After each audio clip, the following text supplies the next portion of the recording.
Tubifurize ibihe byiza mwebwe mwese mukomeje gukurikira ibiganiro bya CMC TV Rwanda, Citizen Media Center TV. Ubu turakora subscribe, turagusaba kugikora kugira ngo uzajye ubasha kubona amakuru yacu uko tuyashyizeho. Mu biganiro byacu tubana n'uruganda rw'Isaro, uruganda rutunganya kawunga nziza cyane. Ni kawunga yahawe icyemezo cy'ubuziranenge n'ikigo gitsura ubuziranenge Rwanda Standard Board. Iyi kawunga rero ikabikorerwa mu murenge wa Kisaro mu karere ka Rulindo. Ni kawunga yuje cyangwa kawunga y'umwimerere, kawunga iseye neza kandi kawunga iryoshye cyane. Wowe ukeneye kuyirangura wadusanga mu murenge wa Kisaro aho uruganda ruherereye, cyangwa se ukaduhamagara kuri 0788 65 14 68. Nawe kandi ukeneye kugura kawunga yo kurya, gana ku maduka kwegereye aho uri hose mu gihugu. Kawunga y'Isaro urayihasanga maze urusheho kuryoherwa n'amafunguro yawe. Muri aka kanya tugiye kubagezaho inkuru y'igisirikare cy'u Rwanda cyarasanye n'igisirikare cya Repubulika ya Demokarasi ya Kongo ku mupaka w'i Rusizi.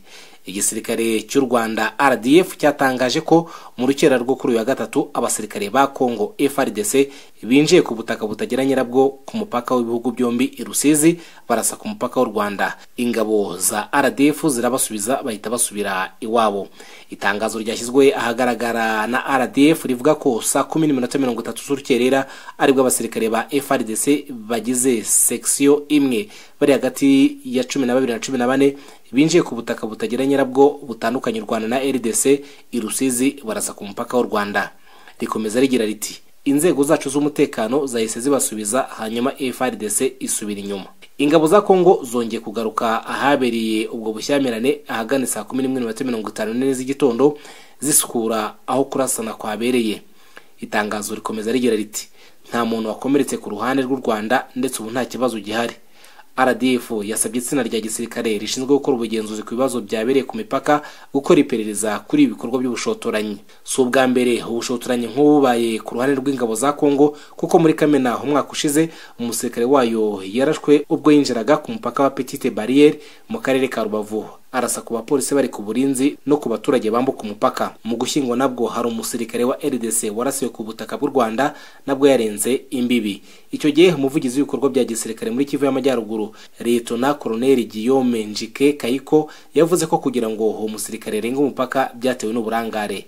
Yagize ati uwo musirikare yaje kurangara gato dore ko byari nijoro, aho buri wese abakekwa kuko ingabo zacu ziri ku burinzi, kandi no ku rundi ruhande bari ku burinzi kubwo kwibeshya yitiranyije umupaka wa Kongo n'u Rwanda. Mu bihe bishize kandi indege y'intambara ya RDC yinjiye mu Rwanda inshuro nyinshi ndetse zakoraswa isubira Goma ya ku ruhande rumwe. Turabashimiye mwebwe mwese mukomeje gukurikira ibiganiro bya CMC TV Rwanda, Citizen Media Center TV. Wowe turakora subscribe, turagusaba kuyikora kugira ngo uzajye ubasha kubona amakuru yacu uko tuyashyizeho. Tuba turi kumwe n'uruganda rw'Isaro, uruganda rukora kawunga nziza cyane, kawunga yahawe icyemezo cy'ubuziranenge n'ikigo gitsura ubuziranenge Rwanda Standard Board. Duherereye mu murenge wa Kisaro mu karere ka Rulindo. Wowe ushaka kurangura waduhamagara kuri 0788 65 14 68. Wowe ushaka guhaha mu buryo bwa detaye wanyarukira ku iduka rikwegereye aho uri hose mu gihugu, ukabaza kawunga y'Isaro ubundi ukihahira. Mukomeze mugire ibihe byiza.